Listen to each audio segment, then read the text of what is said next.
This program is brought to you by Keystone Sidewalk Shed and Scaffolding.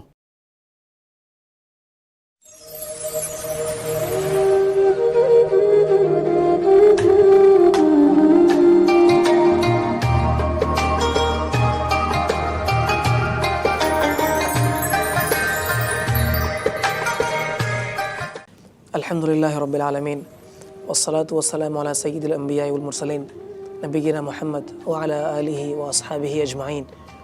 یقول اللہ تبارک وتعالی فی محکم تنزیلہ اعوذ باللہ من الشیطان الرجیم وعلی الذین یطیقونہ فدیۃ طعام مسکین. صدق اللہ العظیم. وائس آف ساؤتھ ایشیا کے پلیٹ فارم سے احکام رمضان کی ٹرانسمیشن سے آپ کو خوش آمدید کہتے ہیں.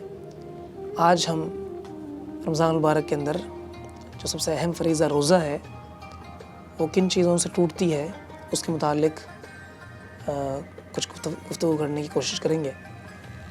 ناظرین، اللہ تعالیٰ نے اس مبارک مہینے کے اندر سب سے اہم فریضہ جو میرے اور آپ پر لازم کیا ہے وہ ہے روزہ. اور اگر ہم اس روزے کو اس کے احکام کے مطابق رکھ لیں تب تو وہ روزہ عند اللہ معتبر بھی ہے، باعث اجر بھی ہے، اور ہم سے ہمارے ذمہ جو فریضہ تھا وہ اتر بھی جائے گا. لیکن خدا نخواستہ اگر ہم اس روزے کو جس طرح سے اس کے احکامات ہیں، جس طرح سے روزے کو رکھنے کا حکم ہے، تقاضا ہے، اس کے مطابق نہ رکھیں تو یہ محض صرف کھانا پینا اور بھوکے رہنے کا نام ہوگا. نہ اس کا کوئی ثواب ہوگا، نہ اس کا کوئی بدلہ ہوگا، نہ ہی ہمارے ذمے سے فرض ادا ہوگا. کم من صائم لیس لہ من صیامہ الا الظمأ.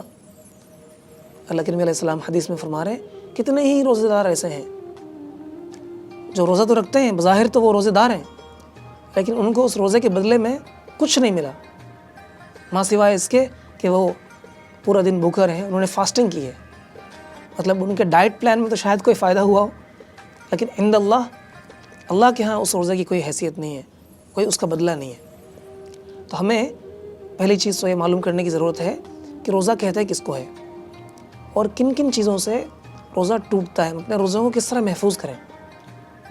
ظاہر ہے بہت ساری چیزیں ایسی بھی ہیں، بہت سارے مت ایسے ہیں کہ جو ہم سمجھتے ہیں کہ اس کی وجہ سے روزہ ٹوٹتا ہے، لیکن وہ روزے کے توڑنے کا باعث نہیں ہوتا. اس پر بھی انشاءاللہ ہم تفصیلی گفتگو کریں گے.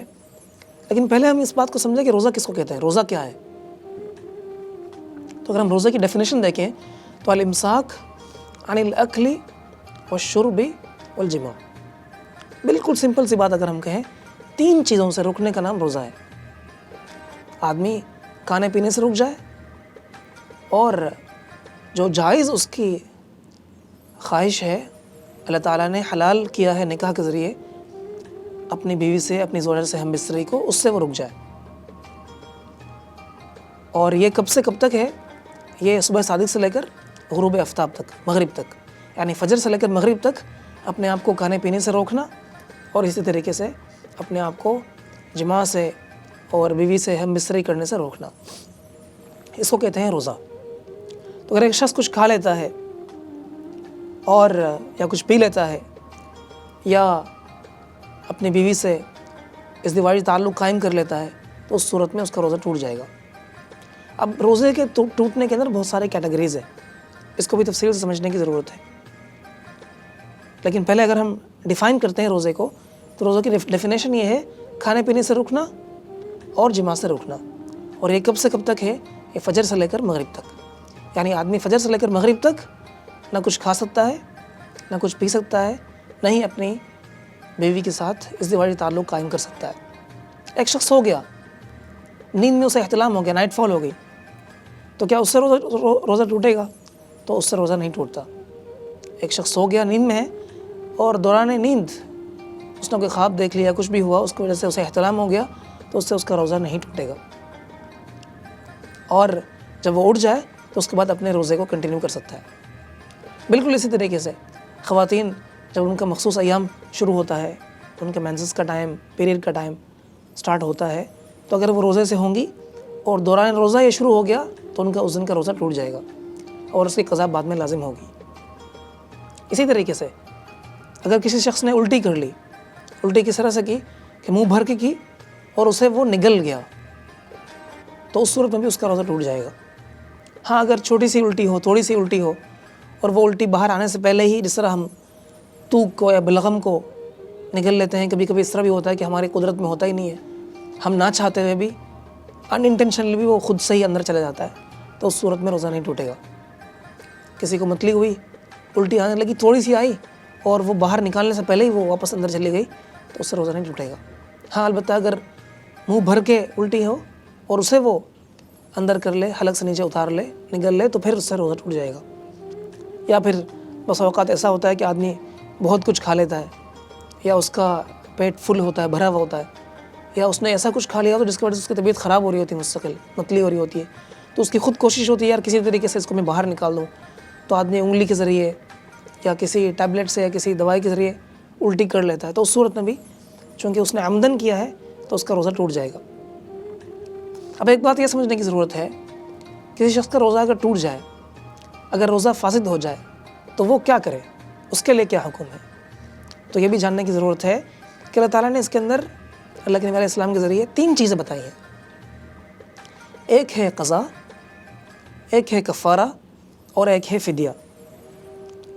اگر کسی شخص نے کسی عذر کی وجہ سے روزہ نہیں رکھا تو اسے اس روزے کی قضا کرنا لازم ہے، کیونکہ اللہ کا ایک اہم فریضہ ہے اور یہ فرض ہر ایک کی طرف متوجہ ہے، گو کہ وہ اس وقت اس فرض کو ادا کرنے سے قاصر ہے، لیکن he has to complete and fulfill it again once he gets an opportunity, which is to complete and come again with another day of fast، جو کہ بعد میں کسی بھی وقت وہ کر سکتا ہے۔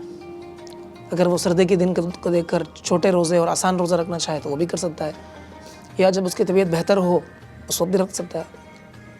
مطلب خلاصہ یہ ہے، الغرض یہ ہے کہ وہ رمضان کے علاوہ پورے سال میں کسی بھی وقت وہ روزے جو اس سے قضا ہوئے یا جس کو وہ نہ رکھ سکا وہ اس کو رکھ سکتا ہے۔ اللہ کے نبی علیہ السلام نے انسان کو سفر کے دوران روزے سے رخصت عطا فرمائی ہے کہ اگر کسی شخص کو سفر کے اندر مشقت ہے اور مشقت کی وجہ سے وہ روزہ نہیں رکھ سکتا تو وہ روزہ چھوڑ سکتا ہے، لیکن اس روزے کی بعد میں وہ قضا کرے گا۔ اب چاہے وہ روزہ رکھنے کے بعد توڑ دے یا وہ روزہ سرے سے رکھے ہی نہ۔ ممکن ہے کوئی شخص یہ سمجھتا ہے کہ چونکہ سفر میں مشقت تو ہے نہیں، میں روزہ رکھ لیتا ہوں، روزہ رکھا اس نے، لیکن رکھنے کے بعد اس نے دیکھا کہ اب میرے لیے روزے کو مکمل کرنا مشکل ہو گیا ہے تو اس نے روزہ توڑ دیا، تو وہ شخص جو ہے وہ اس روزے کے بدلے میں قضا کر سکتا ہے بعد میں جب بھی وہ چاہے۔ اسی طریقے سے کوئی شخص بیمار ہے اور رمضان کے مہینے کے دوران روزہ رکھنے سے قاصر ہے، تو وہ رمضان کے بعد کسی بھی وقت روزے کی قضا کر سکتا ہے۔ ڈاکٹرز نے بتا دیا کہ یار آپ کی طبیعت ٹھیک نہیں ہے، معدے کا ایشو ہے، گردے کا ایشو ہے، ہاضمے کا مسئلہ ہے، کڈنی آپریشن ہوا ہے، ہارٹ کا، بہت ساری وجوہات کی وجہ سے ڈاکٹرز جو ہے روزہ رکھنے سے منع کرتے ہیں۔ اس دوران جب وہ ایک ٹریٹمنٹ کے فیز سے گزر رہا ہوتا ہے تو اس کے لیے کیا حکم ہے؟ اس کے لیے حکم یہ ہے کہ وہ بعد میں جب بھی اس کو موقع ملے اس کی قضا کر سکتا ہے۔ بالکل اسی طریقے سے خواتین، ہماری بہنیں، جب ان کو مخصوص ایام شروع ہو جائے رمضان کے اندر، حیض کی صورت میں ہو یا برتھ کے بعد، ولادت کے بعد نفاس کی صورت میں ہو، تو اس کی قضا وہ بعد میں کسی بھی وقت کر سکتی ہیں، چاہے وہ سردی کے دنوں میں ہو یا جب بھی انہیں مناسب لگے، اگلے سال کے رمضان کے آنے سے پہلے۔ کبھی اس طرح سے ہوتا ہے کہ رمضان ختم ہونے کے فوراً بعد گرمیوں کا موسم شروع ہو جاتا ہے یا بہت دن لمبے ہوتے ہیں، یا کبھی بڑی عمر کے لوگوں کے لیے ان دنوں میں لمبے روزے رکھنا مشکل ہوتا ہے، یا جو لوگ ٹیبلٹس پہ ہوتے ہیں، بیمار ہوتے ہیں، میڈیسنز پہ ہوتے ہیں، ان کے لیے ان روزوں کو ان دنوں میں مکمل کرنا مشکل ہوتا ہے، تو وہ انتظار کر سکتے ہیں کہ کچھ گرمی کا موسم گزر جائے اور چھوٹے دن یا سردی کے ایام شروع ہو جائیں تو اس پر وہ روزے کی قضا کر لے۔ کوشش کرنی چاہیے کہ اگلے رمضان کے آنے سے پہلے اس رمضان کے جو روزے ہم سے مس ہوئے ہیں، چھوٹے ہیں، اس کے ہم قضا کر لیں۔ اور اسی طریقے سے رمضان کے روزے کی جو قضا ہے وہ اس شخص پر بھی ہے، ان تمام لوگوں پر بھی ہے جو کسی بھی عذر کی وجہ سے اس روزے کو رکھنے سے محروم ہو گیا ہو، وہ کسی بھی کیٹیگری میں فال کرتا ہو، بیماری کی کیٹیگری میں ہو، معذور کی کیٹیگری میں ہو، مکرہ کی کیٹیگری میں ہو، سفر کی وجہ سے اس نے چھوڑ دیا ہو، یا روزہ رکھنے کے بعد کسی چیز کے اندر مبتلا ہونے کی وجہ سے، کسی آزمائش کی وجہ سے اس نے روزہ توڑ دیا ہو کہ ایک دم سے طبیعت خراب ہو گئی اور کھانے پینے کو دل چاہ رہا ہے، یا اس کی بلڈ پریشر ایک دم ڈاؤن ہو گئی، اب اگر وہ کچھ کھائے گا نہیں تو اس کی طبیعت مزید خراب ہو جائے گی. ہوتا ہے کبھی کبھی انسان ہے بہت ساری صورتوں سے گزرتا ہے. تو بڑا دین آسان ہے، ہم سب کے لیے ایک بڑا اچھا طریقہ ہمارے پاس موجود ہے. ہمیں اس کو سمجھنے کی اور اس کو جاننے کی ضرورت ہے. تو ہر وہ شخص جس نے رمضان کا روزہ نہیں رکھا اس پر رمضان کے روزے کی قضا لازم ہے. اور اسی طریقے سے اگر ایک شخص نے رمضان کا روزہ رکھا لیکن اس روزے کو فاسد کر دیا، خود عمدن باطل کر دیا، تو اس پر کفارہ لازم ہے. وہ کون ہے؟ مثلاً روزہ دار روزہ رکھنے کے بعد میاں بیوی نے آپس میں ازدواجی تعلق قائم کر لیا. اب چونکہ وہ منع ہے روزے کے دوران، تو اس لیے اللہ تعالیٰ نے اس کا ایک کفارہ بھی مقرر کر دیا. تب اس روزے کی قضا تو کرے گا بلکہ کریں گے دونوں، اور ساتھ کفارہ بھی ادا کریں گے. کفارہ کیا ہے؟ یا تو ایک غلام کو آزاد کر دے، یا پھر 60 دن تک مسلسل کنٹینیوسلی روزہ رکھے، یا پھر 60 مسکینوں کو کھانا کھلائے. اور آخری چیز فدیہ ہے. وہ فدیہ ان کے لیے ہے جو روزہ رکھنے سے قاصر ہو اور دوبارہ روزے رکھنے کی پوزیشن پر بھی نہ آ سکے. یہ ان لوگوں کے لیے نہیں جو عام طور سے بیمار ہے، کسی کو بخار ہے، کسی کو نزلہ ہے، یا کوئی اس رمضان کے دوران علاج کی وجہ سے بیمار ہے، 1-1.5 مہینے کے لیے وہ روزہ نہیں رکھ سکتا. اس کے لیے نہیں ہے. ظاہر ہے وہ اس کنڈیشن میں ہے کہ دوبارہ وہ ٹھیک ہو سکتا ہے، دوبارہ اس پر ایک فیز آ سکتا ہے جس پر وہ روزہ رکھ سکتا ہے، تو وہ صرف قضا کرے، وہ فدیہ ادا نہیں کر سکتا. فدیہ اس شخص کے لیے ہے جو روزہ رکھنے سے قاصر ہو اور زندگی میں دوبارہ روزہ رکھنے کی کنڈیشن میں بھی نہ آ سکے. مثلاً کسی کو کوئی ڈائلسس پر ہے، یا کوئی بہت بڑی عمر کے اندر ہے اور وہ دوبارہ اس کا ٹھیک ہونا ممکن نہیں ہے، ڈاکٹرز نے اس کے جواب دے دیے ہیں، اب اس کا رمضان گزر رہا ہے، تو وہ فدیہ ادا کر سکتا ہے. تو فدیہ اس شخص کے لیے ہے جو روزہ نہ رکھے اور دوبارہ اپنی زندگی کے اندر روزہ رکھنے کی پوزیشن پر بھی نہ آ سکے. اور کفارہ اس شخص کے لیے ہے جو روزہ رکھے اور روزہ رکھنے کے بعد دوبارہ کفارہ اس شخص کے لیے ہے جو روزہ رکھے اور روزہ رکھنے کے بعد اس روزے کو فاسد کر دے، عمدن توڑ دے، جان بوجھ کے کچھ کھا لے، یا پھر ازدواجی تعلق کے ذریعے اپنے روزے کو خراب کر دے. اور اسی طریقے سے قضا اس شخص کے لیے ہے، بلکہ ہر اس شخص کے لیے ہے جو رمضان المبارک کے مہینے کو پالے اور دوبارہ پانے کے باوجود وہ روزہ نہ رکھ سکے، تو اس کے لیے یہ ہے کہ وہ رمضان کے بعد کسی بھی وقت اپنے روزے کی قضا کر سکتا ہے. تو یہ کچھ بیسک چیزیں ہیں جس کو سمجھنے کی ضرورت ہے، جس سے روزہ ٹوٹتا ہے. انشاءاللہ ایک تفصیلی نشست پہ ہم اس بات پر بھی روشنی ڈالنے کی کوشش کریں گے کہ وہ کیا چیزیں ہیں جس سے روزہ نہیں ٹوٹتا، اور روزہ دار کیا کیا چیزیں کر سکتا ہے. بہت ساری مت ہمارے ذہنوں میں ہیں، بہت ساری بات ہمارے ذہنوں میں ہم سنتے ہیں کہ اس سے بھی روزہ ٹوٹتا ہے، اس سے بھی روزہ ٹوٹتا ہے، کسی نے خوشبو سونگھ لی اس سے بھی روزہ ٹوٹتا ہے. حالانکہ ان میں سے بہت ساری باتیں درست نہیں ہیں، اسے ہمیں سمجھنے کی ضرورت ہے. تو اللہ تعالیٰ نے رمضان المبارک کے اندر انسان کو کچھ چیزیں جو اس پر حلال تھی اسے بھی حرام کر دیا. وجہ کیا ہے؟ وجہ صرف اور صرف یہ ہے کہ اللہ تعالیٰ چاہتے ہیں کہ انسان رمضان کو ایک ٹریننگ پیریڈ بنائے، ایک نیٹ سیشن بنائے میچ سے پہلے، تاکہ اپنی زندگی کو رمضان کے مطابق لے کر آ سکے. دیکھیں، کھانا حلال ہے، پینا حلال ہے.